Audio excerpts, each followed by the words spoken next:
In 1903, there was a Turner Hall that sat on this site, and the Turner Hall burned to the ground.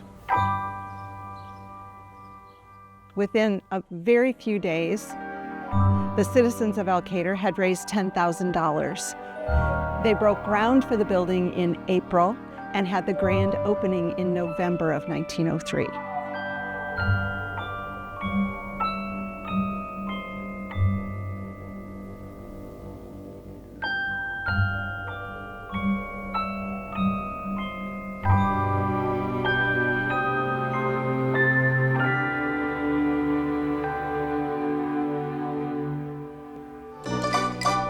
We were excited about the grand opening. It was called The Governor's Son, a musical comedy, and it was written by George M. Cohan.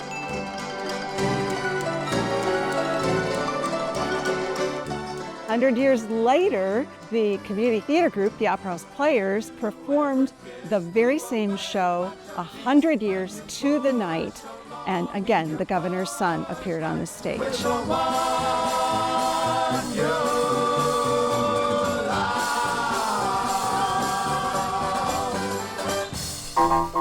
A lot of opera houses in Iowa had very little opera. Instead, it was just a good title to call the building when they brought vaudeville entertainers in.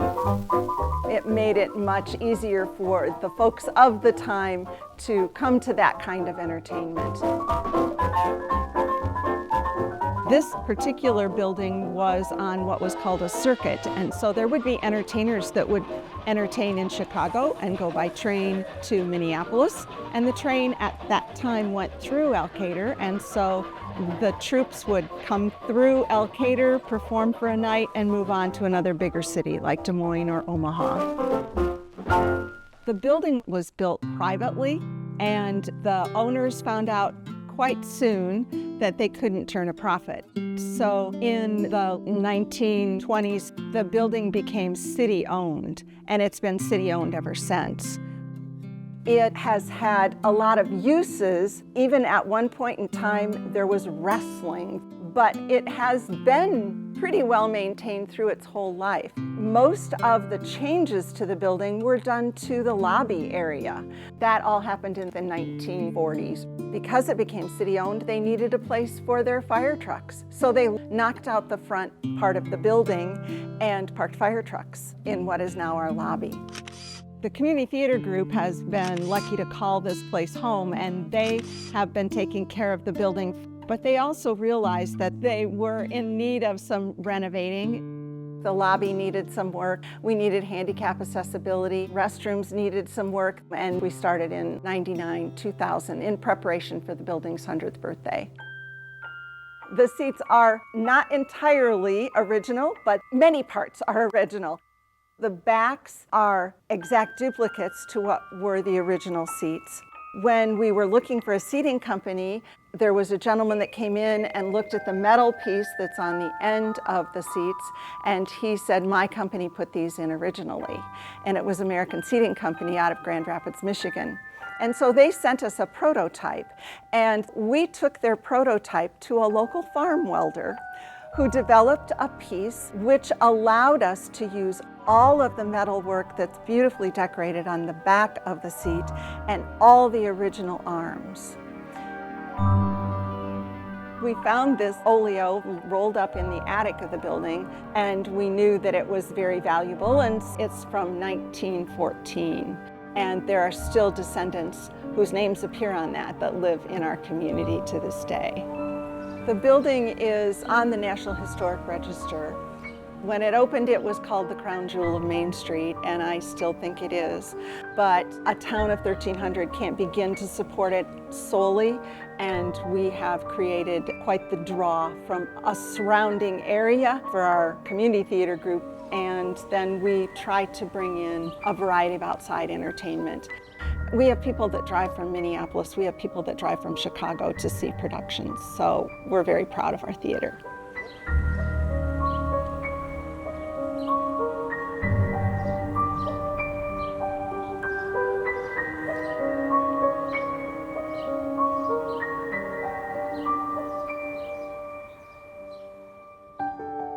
Between the mid-1800s and the early 20th century, an estimated 1,500 opera houses were built in Iowa in towns of every size.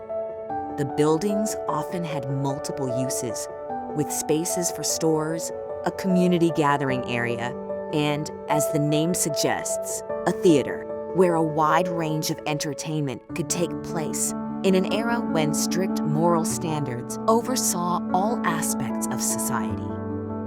Many of the opera houses were constructed with old world craftsmanship and new world civic pride. In the 21st century, only about 300 of these buildings are still standing. Some have been lovingly brought back to their original look, with many of their historic features restored or reproduced.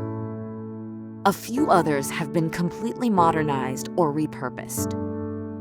Meanwhile, a handful of the surviving structures are awaiting a comeback that may never come.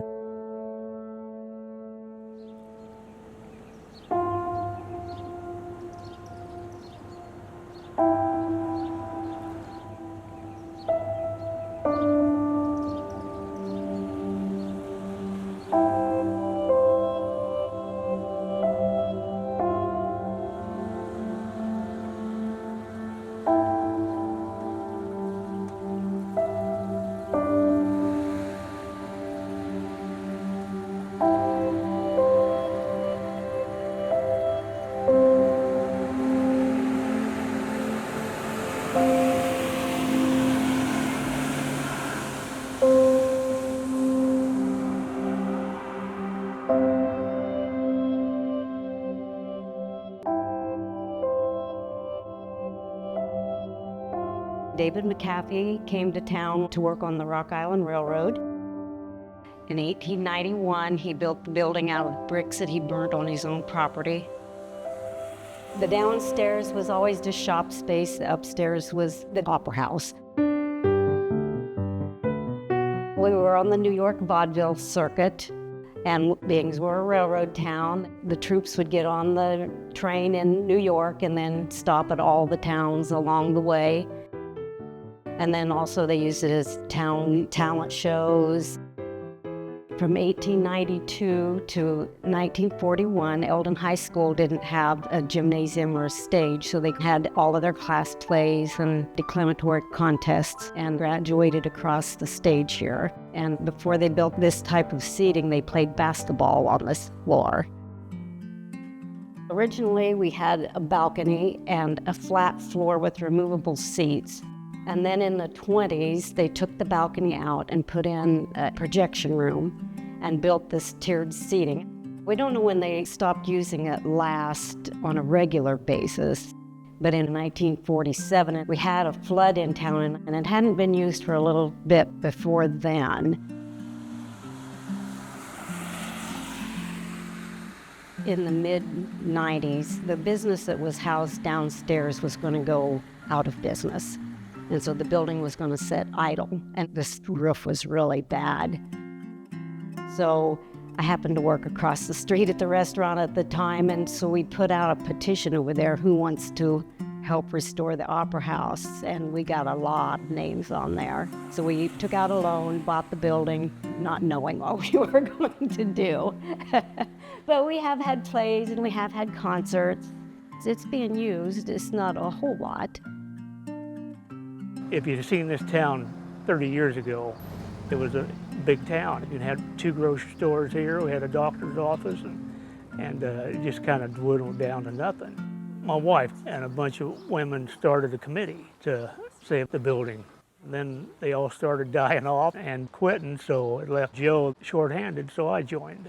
I'd clean, do what maintenance needed to be done, kind of just odds and ends. Our main hope is just to keep the building, keeping a little bit of the old history. You know, that's always important. As far as having shows in it, that would be nice too. We don't want it to go really modern. We would like performers to come up here and perform in what it was like to perform in an old opera house. I've talked a little bit with the lady from Corning, but they had like $1 million donated to them, so we were kind of on a different footing, and they're a bigger town also. I think it'll just take one person. One person, gets interested and picks it up.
The Opera House was originally built in 1900.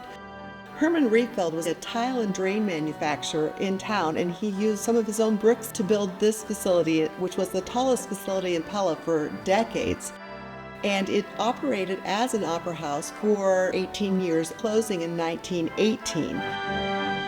That was the point in time when movies came to town, and this simply was no longer a viable business. Since then, from 1918 until the 1980s, it was everything you could imagine. It was a produce store, bowling alley, skating rink, automobile repair shop, ending its life in the 1980s as a Gamble's store, which is a type of hardware store that was common in Iowa. At that time, a group of interested community individuals said, you know what, Pella needs an opera house. And one of the town founders says, well, we've got one. It's the old Gamble's store. And they raised $2.5 million, and in 1990, a renovated opera house was back in business.